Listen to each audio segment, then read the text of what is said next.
Good morning one and all. This is the second lecture in module 3. So first lecture we have seen different types of battery, electrochemical batteries, specific energy, specific power, all those definitions. Then we have seen different types of battery technologies like lithium ion battery, nickel cadmium battery. What are the different batteries used for EV, HEV and other thing. So battery management system is a special session which will be conducted at the end of this module.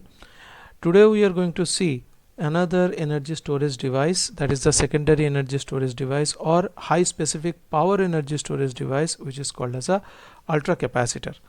So what all things we are going to see here is a double layer construction of ultracapacitor. We are going to see the features of ultracapacitor, operating principle, performance of ultracapacitor, that means performance graph. Then there are different ultracapacitor technologies existing in the market. That all we are going to see in this session of lecture. So ultracapacitor is actually used in as a secondary energy source for a hybrid electric vehicle. So whenever we are finding there is a city type of driving or urban driving, then there is frequent stop go operation of EV and HEV. It will be requiring highly varying means highly dynamic charging and discharging profile from the vehicle. So average power is generally supplied by the primary energy source, but this peaking power or this highly dynamic power is actually provided by the secondary energy source, or which is called as a high specific power source. So ultracapacitor is a high specific power source which will give power to the motor for a very short period of time. Huge amount of power will be delivered to the motor and then it will get discharged, and then again from the primary source the ultracapacitor has to be charged so that it is ready for the second high power discharge. So average power required from the battery is given by energy storage device. Generally it is the SI engine, CI engine, or it can be fuel cell in case of hybrid electric vehicle, but that power requirement is much lower. So whatever is the primary source, that power requirement from that is much lower. Energy requirement from that is higher, but power requirement from that is lower. Peak power requirement is actually supplied by the ultracapacitor, and peak power requirement is energy requirement in a very small time, that is when the vehicle is climbing the hill or it is passing through very bad kind of road, or the vehicle is trying to accelerate very fast. In that case the peak power requirement is there. So that peak power requirement is required for a very short amount of time, short span of time, that is actually supplied by the ultracapacitor. The ratio of peak power to the average power can reach to 10:1. That means normal power required for driving the vehicle on a flat highway, if that is 1, then peak power requirement can be 10. That means within very small span of time, almost 10 times of highway required power will be required by the vehicle. So in HEV design, the peak power capacity of the energy storage is more important than its energy capacity. So whatever is the regular power requirement, suddenly there can be a 10 times more power requirement by the vehicle while hill climbing. Now who supplies that? That can be supplied by ultracapacitor. So based on the present battery technology, battery design must make a trade-off among specific energy, specific power and cycle life. So specific energy is given by the constant power sources like SI engine, CI engine or fuel cell. Specific power or high specific power can be given by specifically designed battery or ultracapacitor or flywheel.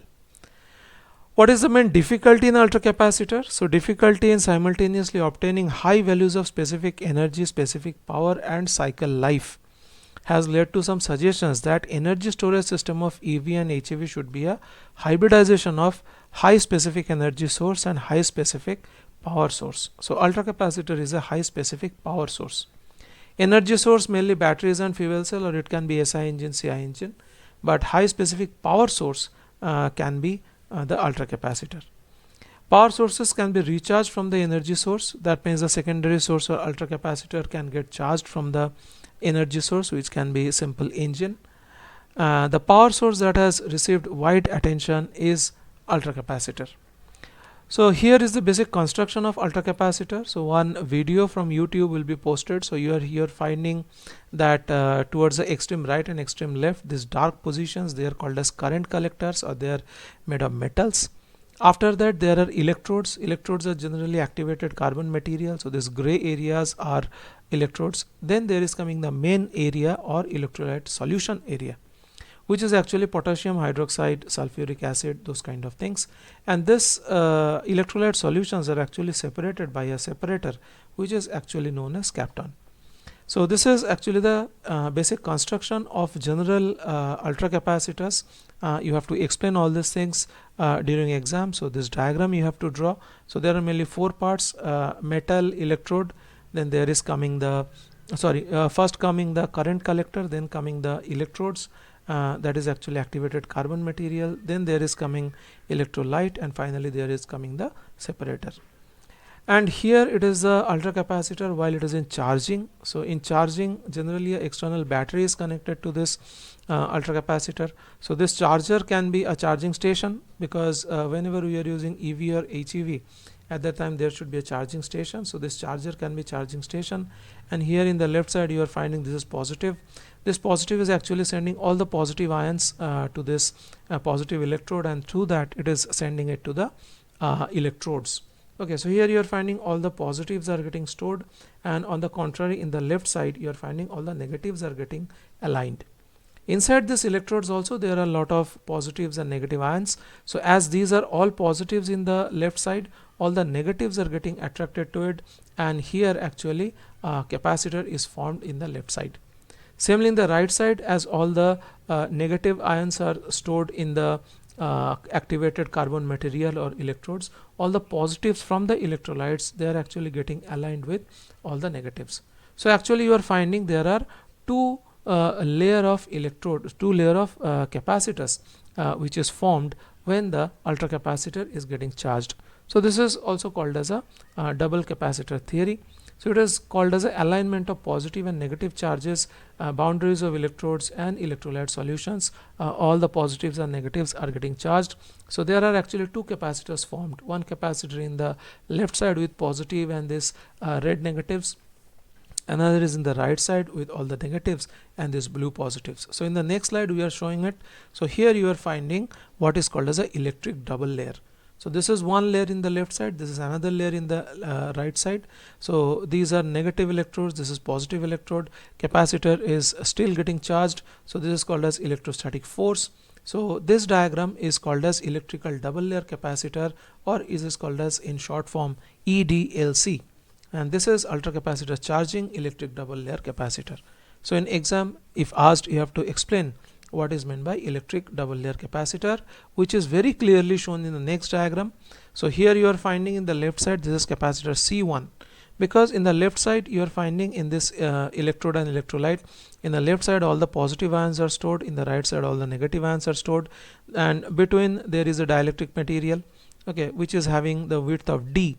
We will show you what is D. So D is written here, that is the width of this dielectric here, or it is the separation between the positive and negative.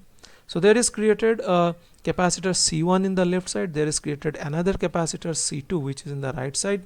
So this is negative electrode, this is positive electrode, and it is still in charging mode. Now what is C1? C1 is nothing but A by D. A is nothing but the area of this site. So these are electrode plates, area of that electrode plates is given by A, and D is nothing but the distance. So whatever is the distance shown here, that is given by D. So this diagram is called as the ultracapacitor charging equivalent capacitance diagram. C2 is also same, A by D, because this is the same construction. So whatever is the area of electrode in the left side, the same is the area of electrode in the right side. Both are having width of D, dielectric width. So what is A? Capital A is the high surface area of the electrodes, D is the small distance between the plates. Now whenever two capacitors are in series, C1 and C2 are in series, total capacitance is actually the parallel resistance formula. Okay, so two capacitors are shown in series. So what is the C total? It is C1 into C2 divided by C1 plus C2. That is actually the overall double layer capacitance width. So whenever I am asking, this is a double layer ultracapacitor which is having a overall ultracapacitance value as C, capital C, or C total. What is the C total equal to? That is equal to C1 into C2 divided by C1 plus C2. So capacitor connected in series acts as a parallel. So this was about ultracapacitor charging, how it gets charged. So for charging we have to connect an external charger, and for that there are two capacitors created, one in the left side in the electrolyte, and in the there are electrodes, and in the right side also there is electrolyte and there is the electrode. Between that there is a C2 capacitor produced, and C total is C1 C2 divided by C1 plus C2. Ultracapacitor discharge, so when all this charging is complete, all the positive negative all are perfectly aligned, then we can connect a load. So here this is ultracapacitor discharge, so load connected to the ultracapacitor for discharge. Now here we are showing load as a bulb, but in case of EV and HEV, this load will be a motor, and generally this is supplying DC voltage, so this load will be a DC motor in case of EV or HEV. Now somebody says, how can I use a AC motor or induction motor? So in that case, in place of load you have to connect a converter. That converter will be converting the DC into AC, and that AC output will be connected to a AC motor. So only one difference here compared to this diagram, that is in case of load, instead of bulb you have to connect a motor. DC or AC, it depends. If it is DC motor you can connect it directly here. If it is AC motor, first you have to connect a inverter and then you have to connect a AC motor. And here you are finding when the load is connected to this across the two electrodes, okay, so left and right, they are current collectors which are actually connected to the electrodes. Whenever you are connecting that load to these current collectors or electrodes, how the current is flowing.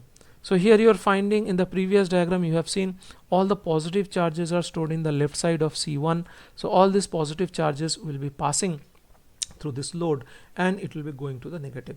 So here you are finding that all the positive charges are gone, negative charges are flown in the reverse direction. Generally current direction is given by the direction of positive charges.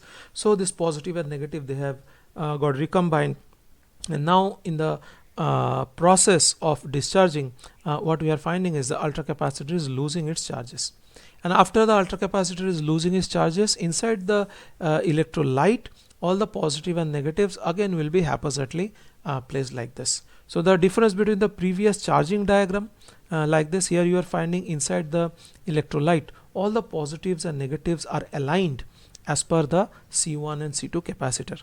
So this is what is called as a charged capacitor diagram. And after it is discharged, what you are finding is inside the electrolyte all the positives and negatives, they are haphazardly placed like this. So now looking at this diagram, we can say that the ultracapacitor is completely discharged. So this is how the charging and discharging in the ultracapacitor happens. So here are some applications. So additional power source during regenerative braking. So this can be one application of ultracapacitor. Second is lot of power is needed in the less time during quick acceleration or hill climbing. That is actually given by ultracapacitor. So here the diagram is given. We are pressing the accelerator. So speed actually is trying to increase. So during quick acceleration or regenerative braking, we require huge power. So during regenerative braking, we require power for electric braking, high electric braking. That power can be taken from the ultracapacitor. In case of acceleration, we require high power for hill climbing or high acceleration on the highway.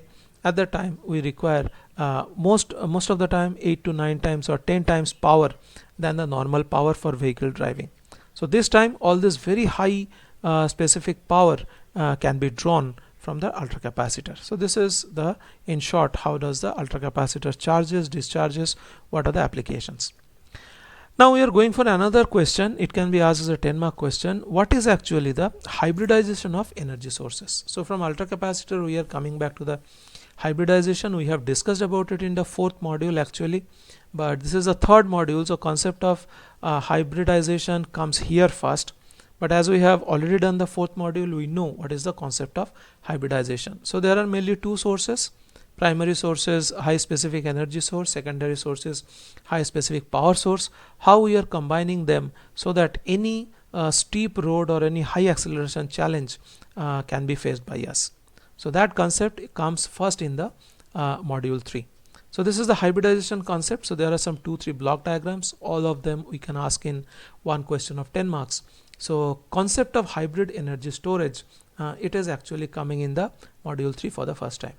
So hybridization of energy storage involves combining two or more energy storages together so that the advantages of each can be brought out. So primary energy source is having high specific energy, secondary energy source is having high specific power. Secondary energy sources like ultracapacitor, which can give very high power in a very short time. So this is what is called as hybridization. And disadvantages of each can be compensated by the advantage of each other. Hybridization of a chemical battery with an ultracapacitor can overcome the problems such as low specific power of chemical batteries and low specific energy of the ultracapacitor, thereby achieving high specific energy and high specific power.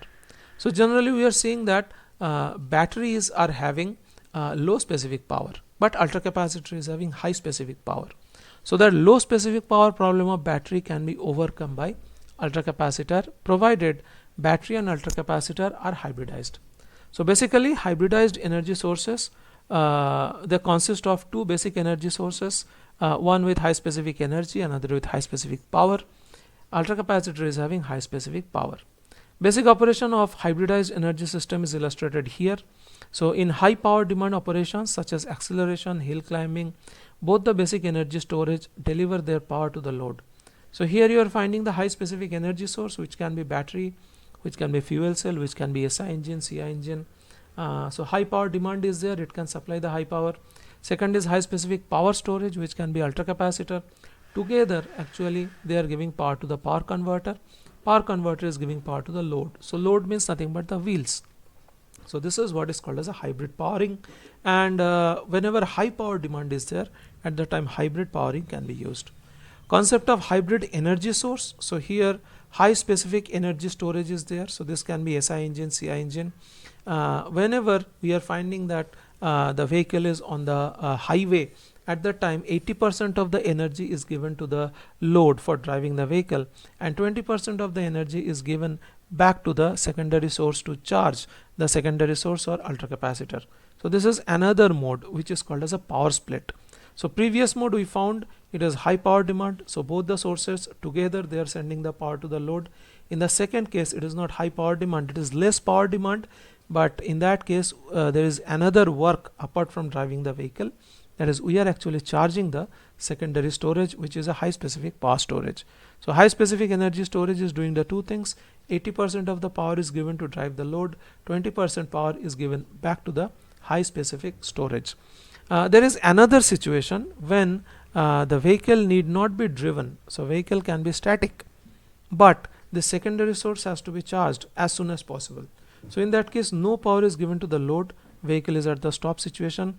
This high specific energy storage is sending all the 100% power to the secondary storage to charge the high specific power storage. So this is too much of a critical condition, that is there is no power absolutely in the secondary source, or ultracapacitor is totally discharged. In that case we stop the vehicle, we don't give any power to the load. All the 100% power from the primary source, which is a high specific energy source, is channelized to the secondary high specific power source or ultracapacitor. So this is the second or power split configuration in low power demand operations such as constant speed cruising through the highway. High specific energy storage delivers its power to the load and charges the high specific power storage to recover the charge lost during high power demand operation. In regenerative braking, so this is the third type, which is called as a hybrid charging. In regenerative braking there occurs another thing, that is from the load side the power comes back through the power converter and it charges the high specific power storage. So what is the regenerative braking? Whenever we are using electrical braking or whenever the vehicle is going downward slope, at that time we no need to supply any power to the load to drive the vehicle, because due to the inertia of the vehicle, due to the lower steep of the vehicle anyway goes in the forward direction to the lower steep. In that case this power converter works in a different direction. The vehicular motor or traction motor acts as a generator. In that case from the load side the power comes back to the secondary source, that is the high specific power storage. So here you are finding primary power flow, it is coming mainly from load to the high specific power source. Secondary power flow might go to the high specific energy storage, or this attached line might not be there. So in regenerative braking operation the peak power is absorbed by the high specific power storage and only a limited part of it is absorbed by the high specific energy source. In this way, the whole system is much smaller, and weight and size of any one of them alone was the energy storage. So these are the three diagrams. We have already seen them in module number 4. Together it can be asked as a question of what are the different types of power flow that can be asked in module 3. So mainly there are three types of power flow. One is hybrid powering, that is high demand power. Second one is power split, that is low demand power. And third one is regenerative braking, that is called as a negative power. Negative power because the direction of power is reverse. It is coming from the output side to the input side. Features of ultracapacitor can be asked as a 4 to 5 mark question. So features of ultracapacitor, first one is ultracapacitor is characterized by a much high specific power, but it is having lower specific energy. So specific energy is actually giving long range, but high specific power is giving you too much of high power in a very small period of time. So the span thing is very important in case of secondary type of energy source, that is the high specific power source. So ultracapacitor is a high specific power source which can give high power in very low span of time. Now how much is the power? Its specific energy is in the range of few watt-hour per kg. However, its specific power can range up to 3 kilowatt per kg. Okay, so watt-hour per kg is the unit of specific energy, but watt per kg is the unit of power. So this one value you should remember. It is underlined, so it might be asked in as a short question in IA. That is, what is the power range of or high specific power range of ultracapacitor? It can go up to 3 kilowatt per kg, which is much higher than any of the battery. So what is the downside? Due to the low specific energy density and dependence on terminal voltage of the SOC, it is difficult to use ultracapacitor alone as a energy storage in case of EV or HEV. So ultracapacitor can be a substitute, that is, it can be a secondary energy source, but only with ultracapacitor we cannot drive a vehicle. So ultracapacitor is in demand only when very high power is required for a very small span of time. If very high power is required for a very long period of time, ultracapacitor is not the answer. Ultracapacitor is used only when very high power demand is there for very small period of time. So nevertheless, there are several advantages that can result from using an ultracapacitor as an auxiliary power source or secondary power source. It is not the main, but it is auxiliary. One promising application is that battery and ultracapacitor hybrid energy storage system can be used for EV and HEV. Some more features of ultracapacitor. So specific energy and specific power requirements can be decoupled. This gives an opportunity to design a battery that is optimized for specific energy cycle life and little attention being paid to the specific power, because specific power thing is cared by ultracapacitor. So in a combined energy power source, due to the load leveling effect, ultracapacitor, the high current discharging from the battery and the high current charging of the battery by regenerative braking are minimized, so that available energy, endurance, lifespan of the battery can be significantly increased. So this is a very important point, or this is a very important feature of ultracapacitor, that is, due to the presence of ultracapacitor, the battery do not have to do very high discharge, because whenever the battery is doing very high discharge or very high power it is trying to give, it actually reduces the battery lifetime. But whenever battery and ultracapacitor, they are connected in hybrid or coupling mode, at that time the ultracapacitor is taking care of the high specific power discharge. Actually in that case the battery is spared and the battery lifetime is actually increased, as it is not supposed to do very high discharge. So there is a very important thing, that is, because of ultracapacitor, the lifespan of the battery is increased in case of HEVs. Now this is a formal way of representing this electrical double layer capacitor. I have put some stars here. So previously I have shown you diagrammatically what was the operating principle of ultracapacitor. Same thing is explained here. So this is the charging of the ultracapacitor. This is the double layer capacitor you are finding. So here, after charging, all the positives are aligned in the electrodes, and in electrolyte all the negatives are aligned. So in between there is a separator. In the right side you are finding all the negatives are aligned in the electrode and all the positives are aligned in the electrolyte. So inside electrolyte, positive and negative charges are already existing. Okay, so here you are finding the double layer. So here one layer of capacitor is there, which is C1. Here another layer layer of capacitor which is there C2. So overall capacitor whatever is shown here, this is C1 C2 divided by C1 plus C2. And here this is called as a separator. This is the charger, which is the external charging component. Right side and left side, this dark portion are called as metallic current collectors. So due to double layer capacitor technology, it is the major approach to design an ultracapacitor. Here two carbon rods are immersed in the thin sulfuric acid solution, separated from each other and applied with increasing voltage from 0 to 1.5 volt. Almost nothing happens up to 1 volt. Then at slightly 1.2 volt, a small bubble appears on the surface of the both electrodes. Bubbles at voltage greater than 1 volt indicate that the electrical decomposition of water. Below 1.2 volt, the decomposition voltage, while the current does not flow, but an electric double layer occurs at the boundary of electrode and electrolyte. So this is one of the double layer.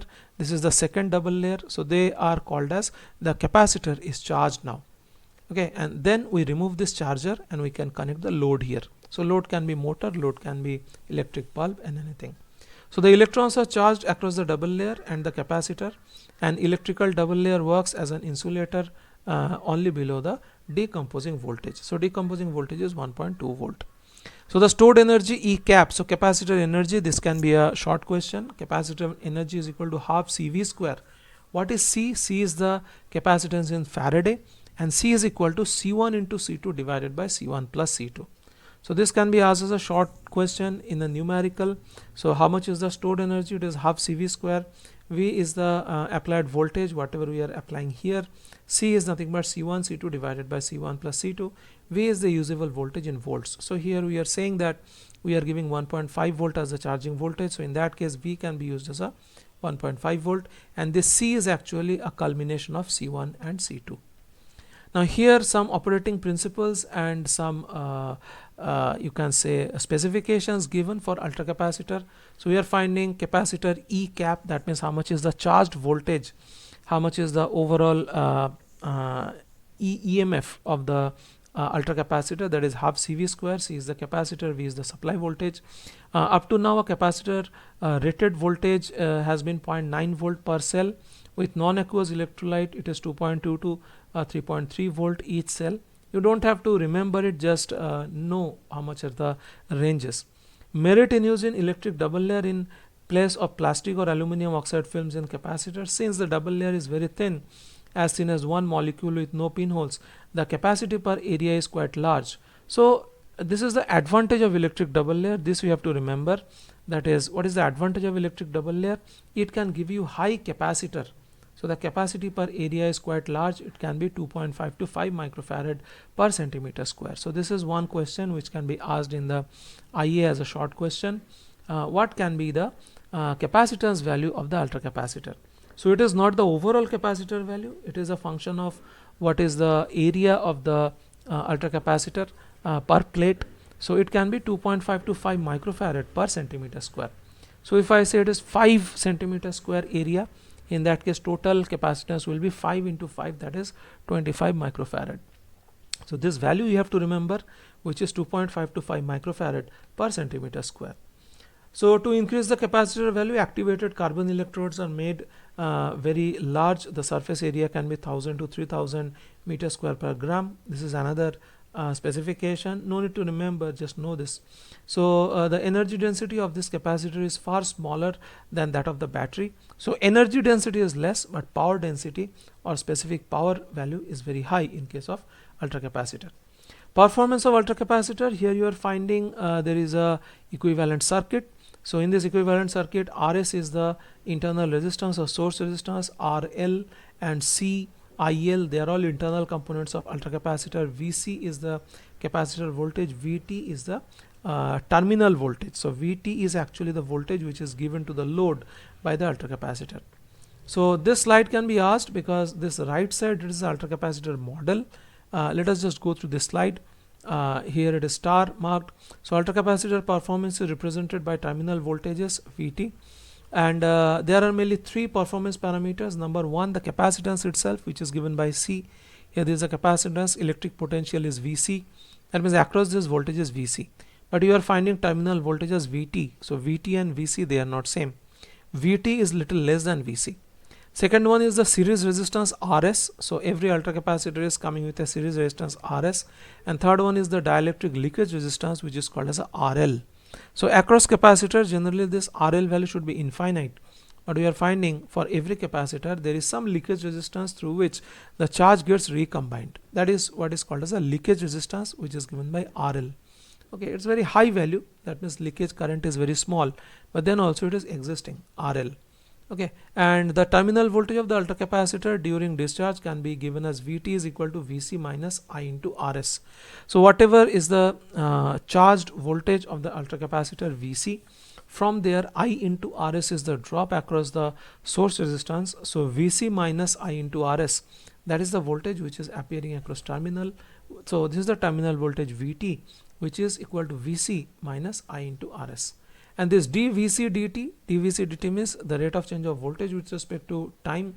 This is nothing but the current supplied by the ultracapacitor, which is IC. So IC by C, C is nothing but the capacitance of the ultracapacitor. So this one formula only you have to remember, that is Vt is equal to Vc minus IRs, that is terminal voltage is equal to ultracapacitor voltage minus I into Rs. Rs is the internal resistance. So this is one formula you have to remember. Second formula you have to remember is dVc by dt, that means how much is the rate of change of voltage, which is nothing but current. How much is the current supplied by the ultracapacitor is given by IC by C, where IC is the current supplied by the ultracapacitor. Now this is the ultracapacitor model. You don't have to reproduce this in exam, but in exam I can ask you this ultracapacitor equivalent circuit, but model might not be asked in the exam, but this model is actually depicting the same equivalent circuit. But as you don't have the basic knowledge of block diagram reduction and all modeling, so I'm not doing this, but only these two parameters you remember, Vt is equal to Vc minus IRs and dVc dt is equal to IC by C. And these are the charging current, these are discharging current. This is actually called as a cell minimal voltage divided by discharge time. Now you are finding that as you are asking for too much current from the ultracapacitor, the voltage you are getting from the ultracapacitor is less. So somebody is asking for 600 ampere current. In that case, it is actually starting from 2.1 volt. So more discharge current you are asking from the ultracapacitor, your voltage is actually reducing. Maximum voltage that you can get from the ultracapacitor is reducing. So we are asking for a normal kind of current, which is 50 ampere. In that case, ultracapacitor voltage can be around 2.45 volt. So that is the same thing. It is saying the discharge characteristic of Maxwell 2600F. This is the industry standard of ultracapacitor. Maxwell 2600 farad ultracapacitor is shown here at different discharge rates. Different discharge rates means you are asking for different currents from the ultracapacitor. So here if you are asking for 50 ampere current, it can supply for almost 120 second. 120 second means 2 minutes. So this is what is the working time of ultracapacitor or high specific power source. So it can act for 2, 3, 4 minutes. It can give you very high current of 50 ampere, 100 ampere in that tune, and it will get totally discharged. See that if you are taking only 100 ampere current from it, it can give you that very high current, high power only for 60 seconds or only for 1 minute. So this is one very big difference that you have to remember between battery, which is a high specific energy source, and ultracapacitor, which is a high specific power source. So high specific power source can give you very high power or very high current, but for very short period of time. Here you are getting 50 ampere current only for 120 seconds or 2 minutes. So this is the characteristic of Maxwell 2600 F ultracapacitor. At different discharge rates, voltage linearly decreases with discharge time. So more is the discharge time, you are finding that the voltage is reducing. At a large discharge rate, the voltage decreases much faster than a small rate. So whenever the discharge rate is high, that means you are asking for more current. We are finding lesser initial voltage from the ultracapacitor. Charging and discharging efficiency. So there is a graph for that. Discharge efficiency eta D is given by Vt by Vc.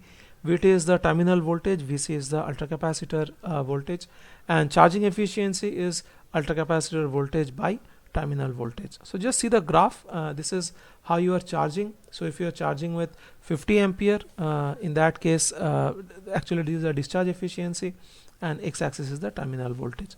So these are characteristic graph, you don't have to remember, but yes, this previous graph is very important, that is cell terminal voltage versus discharge time. This graph is important, and this equivalent circuit of ultracapacitance, this is important. Okay, you don't have to prepare for this discharge efficiency graph, but only you should know this formula, that is discharge efficiency is given by terminal voltage by input voltage.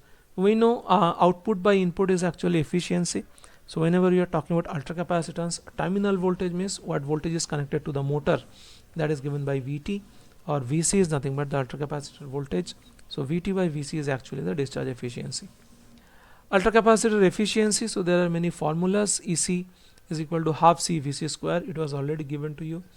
EU is nothing but the ultracapacitor rated voltage of the ultracapacitor, it is given by half CR VCR minus VCB, so they are internal parameters. And this is one thing you have to remember. So from this slide only two formulas you have to remember, that is EC is equal to half C Vc square, we know this. C is the ultracapacitor value, C1 C2 by C1 plus C2. Vc is the ultracapacitor maximum voltage what it can store.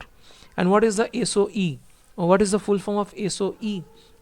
So this is the usable energy in ultracapacitor. So this is state of energy. So this can be asked in a short question. What is the SOE of the ultracapacitor?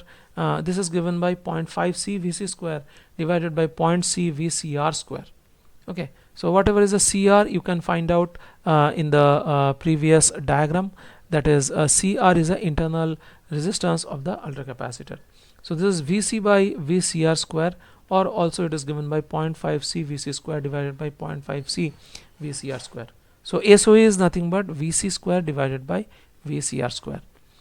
This is the SOE, that is state of energy versus cell voltage graph. Just look at it, not very important for your exam point of view. This is a direct and parallel connection of batteries and ultracapacitor. So batteries can be the primary energy source, ultracapacitor can be the secondary energy source. Both the things can be connected together as a HEV main power source. Okay, so this is direct and parallel connection of battery and ultracapacitor. Various ultracapacitor technologies, already I have named one company, that is Maxwell 2600F. So Maxwell Technologies has claimed that its bootstrap ultracapacitor cells 2600F at 2.5 volt, integrated modules 145F at 42 volt, 435F, F stands for farad, at 14 volt. These are various ultracapacitor technologies, just for your details, they are not important for the exams. And that's the end of the lecture. So what are the important questions that you can prepare in this ultracapacitor? First one is, what is meant by double layer capacitor? So here this is the total explanation of double layer capacitor, and what is the value of C. C is equal to C1 C2 by C1 plus C2. How the double layer is created, how the charging happens, how the discharging happens. So this can be a 10-mark question. Next one is what are the ratings of ultracapacitor? So this slide is for the ratings of ultracapacitor. This slide is very important because in this case we are showing the three main parameter of ultracapacitor. One is the capacitance itself, the value of C. Second one is the series resistance RS, and third one is the leakage resistance RL. So due to RL, actually the VC reduces. Okay, the value of RL is very high, but ideally it should be infinite, but it is not infinite. It is in mega ohm, but the value is existing. Because of that, there occurs some recombination of charges, and VT value actually reduces.